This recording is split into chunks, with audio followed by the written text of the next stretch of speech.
മുട്ട മുട്ടായി മുട്ടായി മുട്ടായി കോഴിമുട്ടായി കോഴിമുട്ടായി നാടൻ കോഴിമുട്ടായി. രോഗി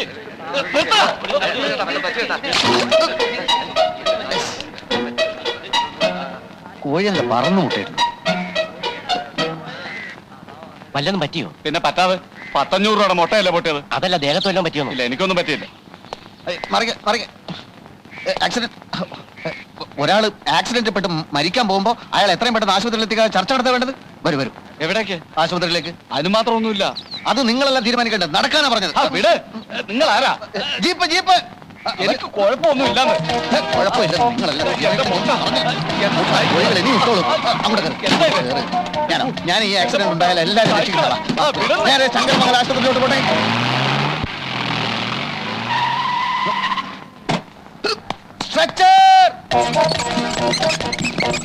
എന്തിനാ സാർ ഇതൊക്കെ? നിങ്ങൾ അധികം സംസാരിക്കരുത്. ഇതൊക്കെ എന്തിനാണെന്ന് എല്ലാ പരിശോധനയും കഴിയുമ്പോൾ മനസ്സിലാവും. സിസ്റ്റർ, രക്തം, കഫം, മലം, മൂത്രം എല്ലാം വിശദമായി പരിശോധിക്കണം. എക്സ്റേ, തലയുടെ, നെഞ്ചിന്റെ, പിന്നെ എല്ലാ സന്ധി ബന്ധങ്ങളുടെയും ഓരോന്നിരിക്കട്ടെ.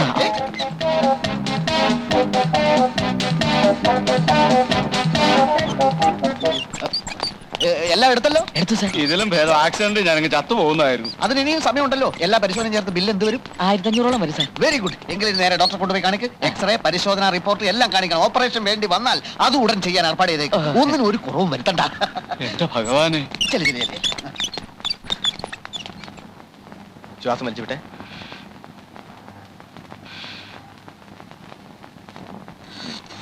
എന്താണ് സിസ്റ്റർ ഇത്?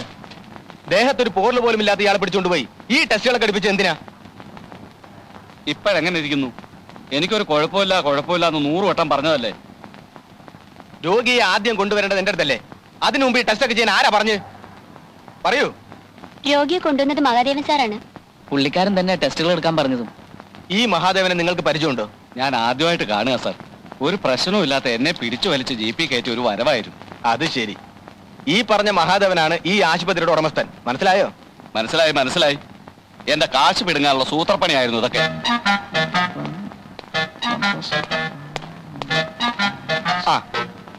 മഹാദേവൻ സാറ് ചെയ്ത ഒരു വലിയ കാര്യ. 5 മിനിറ്റ് വൈകിരുന്നെങ്കിൽ ആ മുട്ടക്കാരൻ തട്ടിപ്പോയനെ. എനിക്ക് തോന്നി ഓപ്പറേഷൻ ചെയ്തേക്കാം അല്ലേ? സാറിന്റെ അഭിപ്രായം പറഞ്ഞോളൂ. എന്ത് വേണേ ചെയ്യാം. കാലും കൈയും തലയും എല്ലാം ഓപ്പറേറ്റ് ചെയ്യാം. എന്താ?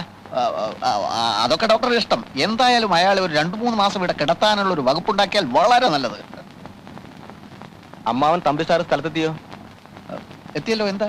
അല്ല, രണ്ടുപേരോടും ചേർത്ത് എനിക്ക് ചില കാര്യങ്ങൾ പറയാനുണ്ടായിരുന്നു. പറഞ്ഞോളൂ, ഞാനത് അമ്മാവനെ അറിയിച്ചാ പോരെ? അങ്ങനെയാലും മതി. മറ്റൊന്നുമല്ല, ഇത്രയും കഷ്ടപ്പെട്ട് ഒരു ആശുപത്രി നടത്തുന്നതിന് നല്ലത് കട്ടപ്പാറ എടുത്തുകൊണ്ട് രാത്രിയിൽ ഇറങ്ങുന്നതാ കക്കാൻ.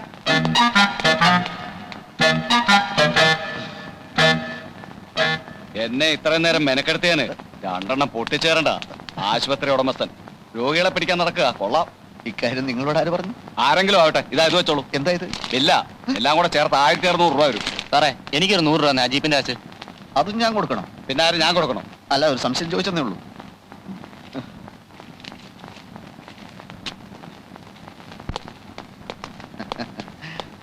ആ മുട്ടക്കാരൻ രോഗിയോട് ഞാനാണ് ഈ സ്ഥാപനത്തിന്റെ ഉടമസ്ഥൻ എന്ന് ഡോക്ടർ പറഞ്ഞു.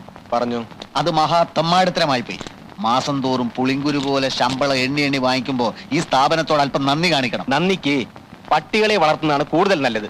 പ്രൊഫഷണൽ എത്തിക്സ് എന്ന് പറഞ്ഞൊരു സാധനമുണ്ട്. അമ്മാവൻ അനന്തരവനായിട്ട് അർത്ഥം അറിയില്ലെന്ന് അറിയാം. മിസ്റ്റർ, രോഗികളെ വഞ്ചിക്കുന്നതിന് ഒരു പരിധിയൊക്കെ ഉണ്ട്. താൻ ആരാടോ? ഹരിശ്ചന്ദ്രനോ? മര്യാദയ്ക്ക് സംസാരിച്ചില്ലെങ്കിൽ ആശുപത്രിയാണെന്ന് ഞാൻ നോക്കില്ല. താൻ എന്ത് ചെയ്യടോ?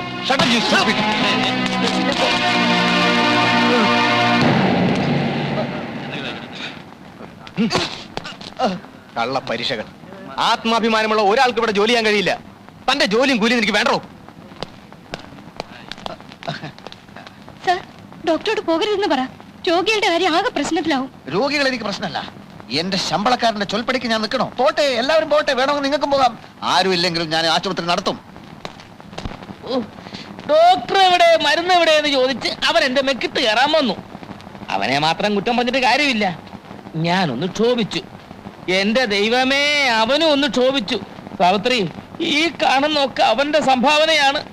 ആശുപത്രിയിൽ ഡോക്ടർ മരുന്നൊന്നുമില്ലേ? പിന്നെ മരുന്നുണ്ട്, പക്ഷെ ഡോക്ടർ ഇല്ല. ഡോക്ടർ എവിടെ പോയി? പതിവ് പോലെ പിരിഞ്ഞുപോയി. വിവരവും വിദ്യാഭ്യാസവും സംസ്കാരവും ഇല്ലാത്ത കഴുത. ആര് ഡോക്ടറോ? അല്ല, എന്റെ അനന്തരവൻ. ആശുപത്രി ചുമതല ഞാൻ നോക്കിക്കൊള്ളാമെന്ന് പല വട്ടം ആ തെണ്ടിയോട് ഞാൻ പറഞ്ഞതാ. ഫൂൾ. മാന്യന്മാരോട് പെരുമാറാൻ അറിയാമല്ല, സംസാരിക്കാൻ അറിയാമല്ല. ഒരു മാസത്തിനിടയ്ക്ക് ഇത് 3ാമത്തെ ഡോക്ടറാ പിരിഞ്ഞു പോകുന്നത്. ഇതിങ്ങനെ തുടർന്നാൽ ആ ആശുപത്രി വളപ്പിൽ തന്നെ ഒരു കുഴി കുത്തി എന്നെ അങ്ങോട്ട് മൂടിയാ മതി. ഉരുത്തം കൊട്ട കഴുത. കൈക്ക് ഭയങ്കര വേദന. വാ വാ. അമ്മാവൻ നേരത്തെ ഇങ്ങ് പോന്നോ? കിട്ടേണ്ടത് കിട്ടിക്കഴിഞ്ഞാ പിന്നെ അവിടെ നിൽക്കേണ്ട കാര്യമില്ലല്ലോ. എന്ത് പറ്റി അമ്മാവ, മുഖത്തും ദേഹത്തും ഒക്കെ? അതേ, ഒരു പശു ഓടിച്ചപ്പം മറിഞ്ഞു വീണതാ. അയ്യോ അയ്യോ. മോൻ എവിടെ ആയിരുന്നു? ആശുപത്രിയിലൊന്നും കണ്ടില്ല?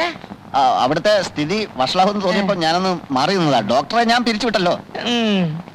ആ കാര്യം എന്നെ ഒന്ന് അറിയിച്ചിരുന്നെങ്കിൽ ആ ആസ്മാക്കാരന്റെ കൂടെയുള്ളവന്റെ കയ്യിൽ നിന്ന് രക്ഷപ്പെടായിരുന്നു. അയ്യോ, ഇത് അയാൾ വലിയതാണോ? ഭാഗ്യം, അത് എനിക്ക് കിട്ടേണ്ട അടിയായിരുന്നു. എന്താ മഹാദേവ, ആശുപത്രിയിൽ ഒരു ഡോക്ടർ സ്ഥിരമായി നിൽക്കുന്നില്ലല്ലോ. അമ്മായി, ഈ ഇരിക്കുന്നത് എന്റെ അമ്മാവനല്ല, ദൈവ. എന്റെ ദൈവ. ആ ദൈവത്തെ തെണ്ടി, ചെറ്റ, നാറി എന്നൊക്കെ ഒരു ഡോക്ടറല്ല, ഒരു IAS വിളിച്ചാൽ പോലും ഞാൻ സഹിക്കില്ല. എനിക്കും തോന്നി എന്തെങ്കിലും കാര്യമായ കാരണങ്ങളില്ലാതെ നീ ഒരാളെയും പിരിച്ചുവിടില്ല. നമുക്ക് അടച്ചിടാം അമ്മാവ. ആശുപത്രി അടച്ചിടാം. നമ്മളെ കയ്യിൽ നിന്ന് ശമ്പളവും വാങ്ങി നമ്മളെ തന്നെ തെറിവിളിക്കുന്ന അമ്മാരെയും വെച്ചോണ്ട് എന്തിനീ സ്ഥാപനം മുമ്പോട്ട് പോണം? നിന്നോട് വെള്ളം ചൂടാക്കാൻ ഞാൻ പറഞ്ഞായിരുന്നു. മഹാദേവ, എന്തോ? ആ ആശുപത്രിയും അവിടെയുള്ള സ്വത്തുക്കളും നിന്റെ അച്ഛൻ നിന്റെ പേർക്ക് എഴുതി വെച്ചിരിക്കുകയാണല്ലോ. അപ്പൊ നിനക്കത് അടച്ചിടുകയോ തുറന്നിടുകയോ എന്ത് വേണമെങ്കിലും ചെയ്യാം. ഞാൻ നിന്റെ ആരുമല്ലല്ലോ. അച്ഛനും അമ്മയും ചെറുപ്പത്തിലേ നഷ്ടപ്പെട്ടു പോയ നിന്നെ പൊന്നുപോലെ പോറ്റി വളർത്തിയ ഞാൻ നിന്റെ ആരുമല്ലല്ലോ. അമ്മാവ, ആശുപത്രി അടച്ചിടുക എന്ന് പറഞ്ഞാൽ അത് പിന്നീട് ഗംഭീരമായി തുറക്കാൻ വേണ്ടിയാ. അതെപ്പോ? നന്ദിനി ലണ്ടനിൽ നിന്ന് FRCS കഴിഞ്ഞ് വരുമ്പോ, ഞങ്ങളുടെ കല്യാണം കഴിയുമ്പോ, ഭർത്താവിന്റെ ഹോസ്പിറ്റലിൽ FRCS ഭാര്യ ഡോക്ടറായി ഇരിക്കുക എന്നത് തന്നെ നാലാള് കേൾക്കുമ്പോ ഒരു സുഖല്ലേ? പിന്നെ ആശുപത്രി അടയ്ക്കുന്ന പ്രശ്നമേ ഇല്ല. 24 മണിക്കൂർ ഇതിങ്ങനെ പ്രവർത്തിച്ചുകൊണ്ടേ ഇരിക്കും. അത് നടക്കുവോ? അതെന്താ അമ്മാവ നടക്കാതെ? അതെ, അവക്ക് ഈയിടെയായിട്ട് നിന്നെ കുറിച്ച് അത്ര മതിപ്പില്ല. കത്തിലൊരു സൂചന ഉണ്ടായിരുന്നു. അമ്മാവ, നീ കൊളരാത്തവനാണ്, തെണ്ടിയാണ്, കഴുതയാണ്, പിടിപ്പില്ലാത്തവനാണ്, ഒജ്ഞാനനാണ് എന്നൊക്കെ ആരോ അവളെ എഴുതി അറിയിച്ചിരിക്കുന്നു. ആരത്? അമ്മായി ആയിരിക്കും. അയ്യേ, ഛേ, അവക്കെന്താ എന്റെ കാര്യം? നിന്നെ കണ്ണു കീറി കണ്ടുകൂടാത്ത ആരോ ഒരാൾ. ആരായിരിക്കും അമ്മാവ അത്? അതല്ലേ എനിക്കും അത്ഭുതം.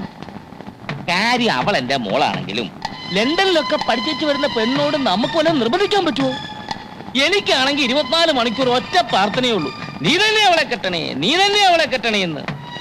അതിനിടയ്ക്കല്ലേ നിനക്കെതിരായിട്ടുള്ള ഈ ഊമക്കത്തുകളുടെ പ്രവാഹം. പക്ഷെ ഞാൻ അവക്കെഴുതി, നീ തെണ്ടിയല്ല, നീ കഴുതയല്ല, നീ കൊജ്ഞാനനല്ല, എന്തിന് നീ ബഹുമിടുക്കനാന്ന് വരെ ഞാൻ നുണയെഴുതി. പക്ഷേ അവള് വിശ്വസിച്ചായിട്ട് തോന്നുന്നില്ല. ഈ തെറ്റിദ്ധാരണ മാറ്റാൻ എന്താ ഒരു വഴി? ഞാൻ ആലോചിച്ചിട്ട് ഒറ്റ പ്രതിവിധിയെ കാണുന്നുള്ളൂ. നിന്റെ പേരുള്ള സ്വത്തുക്കൾ മുഴുവൻ അവിടെ പേരിലേക്ക് എഴുതി വെച്ച് നോക്കാം. എന്നിട്ട് അത് രജിസ്റ്റർ ചെയ്ത് അതിന്റെ ഒരു ഫോട്ടോസ്റ്റാറ്റ് കോപ്പി ലണ്ടനിലേക്ക് അയച്ചു നോക്കാം. അവിടെ മനസ്സ് മാറുന്നെങ്കിൽ മാറട്ടെന്നേ. പിന്നൊരു കാര്യം, എന്റെ പൊന്നു മഹാദേവ, ഈ ബുദ്ധി ഞാനാ പറഞ്ഞു തന്നെന്ന് ഒരു കാരണവശാലും അവൾ അറിയാൻ ഇടയാകരുത്.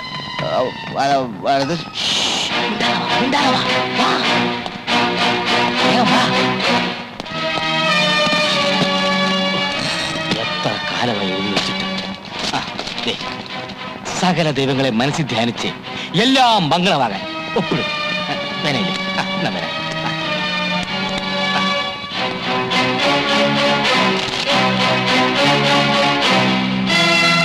വെള്ളം ചൂടായി. നിങ്ങൾ ആ ചെറുക്കിനെ കൊണ്ട്. സാവിത്രി, മോനൊപ്പിട്.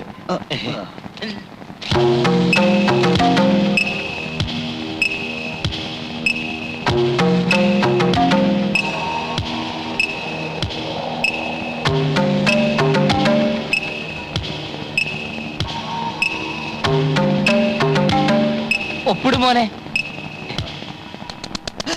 തൊലച്ചു. എന്താ? പല്ലി ചലിച്ചു. അത് പല്ലിയായിരിക്കില്ല, അത് ഞാനാ. വേണ്ടില്ലേ? ഇല്ല അമ്മാവ ദേ പല്ലി. ഇന്നിനി നല്ല കാര്യങ്ങളൊന്നും ചെയ്യാൻ പറ്റില്ലല്ലോ, അശുഭ ലക്ഷണല്ലേ. തൽക്കാലം ഇതിവിടെ ഇരിക്കട്ടെ. നമ്മുടെ ആശുപത്രിയിലേക്ക് മിടുക്കനായ ഒരു ഡോക്ടറെ ഞാൻ കൊണ്ടുവരും. നല്ല രീതിയിൽ നടത്തിക്കാട്ടി നന്ദിനിയുടെ തെറ്റിദ്ധാരണ ഞാൻ മാറ്റും. അല്ല